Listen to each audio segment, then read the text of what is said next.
Assalamu alaikum wa rahmatullahi wa barakatuh. Dear learners, are expected all of you are hale and hearty by the grace of Allah. Alhamdulillah, I'm fine to by His grace. প্রিয় শিক্ষার্থীবৃন্দ, আমি আশা করি আপনারা মহান আল্লাহর অশেষ মেহেরবানিতে ভালো আছেন, সুস্থ আছেন। আলহামদুলিল্লাহ, আমি ভালো আছি। Dear learners, you know that we have been practicing translations which are very important for speaking. আমরা ট্রান্সলেশন আমরা অনুশীলন করছি, যেটা আমাদের স্পিকিংয়ের জন্য খুবই গুরুত্বপূর্ণ। In our previous classes, we have learned the uses of have to, has to, had to, and to, is to, are to. আমরা জানি বাংলায় কোনো সেন্টেন্সে have to, has to থাকলে বোঝায় করতে হবে, যেতে হবে। I have to go, আমাকে যেতে হবে। He has to come, তাকে আসতে হবে। আমাকে যেতে হয়েছিল, I had to go। আর আমাদেরকে যেতে হয়, we had to go, আমাকে যেতে হয়, I am to go। করতে হয় বোঝালে সেখানে have to, is to, are to বসে, এবং করতে হয়েছিল হলে had to বসে, আর করতে হবে হলে have to, has to বসে। আজকে আমরা am to, is to, are to এর যে past form আমরা was to এবং were to এর ব্যবহার শিখব।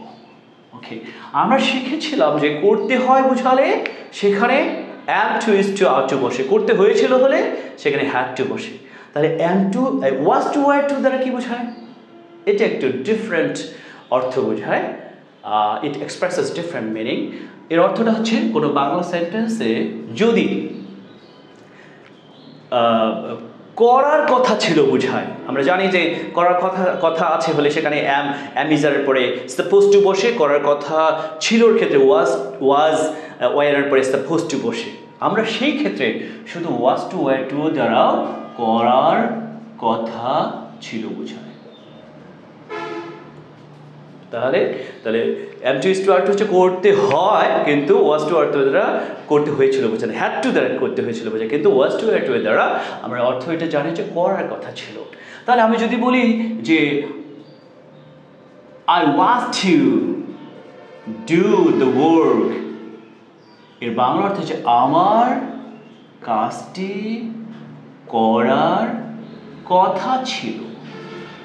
ওকে, তাহলে we were to go there, আমাদেরকে সেখানে যাওয়ার কথা ছিল। তাহলে যদি বলি you were to come here, তোমার অথবা তোমাদের এখানে আসার কথা ছিল। যদি বলা হয় he or she was to help the family, তাকে পরিবারটিকে সাহায্য করার কথা ছিল। ওকে, they were to practice, তাদের অনুশীলন করার কথা ছিল। আচ্ছা, তাহলে আমরা কথা ছিলর ক্ষেত্রে was, were এর পরে আমরা supposed to ইউজ করতে পারি, আবার শুধু was to, were to দ্বারাও কথা ছিল বোঝায়। তাহলে আমার করার কথা ছিল I was to do, আমার পড়ার কথা ছিল I was to read, আমার অনুশীলন করার কথা ছিল I was to practice, আমাদের যাওয়ার কথা ছিল we were to go, আমাদেরকে পড়ার কথা ছিল we were to read, তোমার পড়ার কথা ছিল you were to read, তোমার লেখার কথা ছিল you were to write, তোমার হাঁটার কথা ছিল you were to walk, তার হাঁটার কথা ছিল he was to walk, তার দৌড়ার কথা ছিল he was to run, তার খেলার কথা ছিল he was to play, তাদের খেলার কথা ছিল they were to play, তাদের যাওয়ার কথা ছিল they were to go। ওকে, তাহলে আমরা was, were এর পরে supposed to এর পরিবর্তে was to, were to দ্বারাও করার কথা ছিল বোঝায়। তাহলে আমি যদি বলি বাসটি সোয়া আটটায় স্টেশন ছাড়ার কথা ছিল, তাহলে আমরা যেহেতু এখানে কথা ছিল পেয়েছি, আমরা লিখতে পারি the bus was to leave the station at 8:15, আমরা সোয়ার ইংরেজি জানি 8:15, সোয়া বুঝাইলে সেখানে was to, তাহলে এখানে was to এর পরিবর্তে আমরা was supposed to ইউজ করতে পারি। আমরা আগের ক্লাসে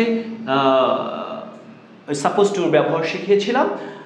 তাহলে আমার গ্রামের বাড়ি যাওয়ার কথা ছিল, I was to go to my village home.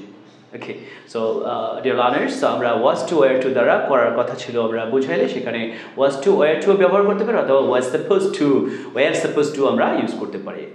কথা আছে হলে অ্যাম ইজার পরে সাপোজ টু বসে, কথা ছিল বলে ওয়াজ ওয়্যার পরে সাপোজ টু বসে। আবার কথা ছিল ওর ক্ষেত্রে আমরা ওয়াজ টু ওয়্যার টু ব্যবহার করতে পারি। তাহলে তার যাওয়ার কথা ছিল হি ওয়াজ টু গো, তোমার আসার কথা ছিল ওয়্যার টু কাম।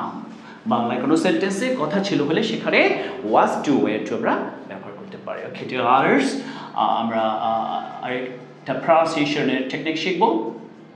ওকে, আমরা জানি যে আমরা এটার উচ্চারণ কি করে, IGULAR, আমরা বলি কি রেগুলার। এটা সঠিক উচ্চারণ হচ্ছে কোনো ওয়ার্ডের মাঝখানে যদি GU CU PU এরকম থাকে, সেটা উচ্চারণ গু না হয়ে ফু না হয়ে এটা গিউ হয়ে যায়, এটা হয়ে যাবে রেগুলা, রেগুলা। আর এটা কি হয়ে যাবে PULAR, ফাফিউলা, ফাফিউলা। ওকে, আমরা জানি রেগুলার মানে হচ্ছে নিয়মিত, নিয়মিত, আর পপুলার মানে হচ্ছে জনপ্রিয়, জনপ্রিয়। তাহলে স্পেকটাকুলার, কিউলার, পিকুলিয়ার। ওকে, তাহলে popular, PAPULAR, popular, GREGULAR, regular. তাহলে আর এর উচ্চারণ তো আমরা জানি, এটা হয় না সাধারণত। REGULAR, রেগুলার মানে নিয়মিত, POPULAR মানে হচ্ছে পপুলার মানে হচ্ছে জনপ্রিয়। He is very popular among the people, he is a regular student. Okay, dear learners, we have been learning the different techniques of pronunciation and different rules of translations, and these will greatly help us for speaking and for writing our sentences in proper way. Inshallah, we will try to practice this regularly, and we'll try to use these in our sentences so that we can express our opinions properly. You know that there is no alternative to learning English. We cannot avoid English. We cannot fight shy of English, because it's the most important language. It's a global language. So for doing anything in our country and all over the world, we need the help of English. We cannot ignore English. The importance of English beggars description, is beyond description. Okay, it cannot be described in words. It's the most important language all over the world. Okay, dear learners, inshallah, you will try to follow my full classes. You will try to watch my full videos of my classes. You will please, I request you to subscribe my YouTube channel and follow my Facebook page. Inshallah, we will learn English properly. You will keep me in your prayer.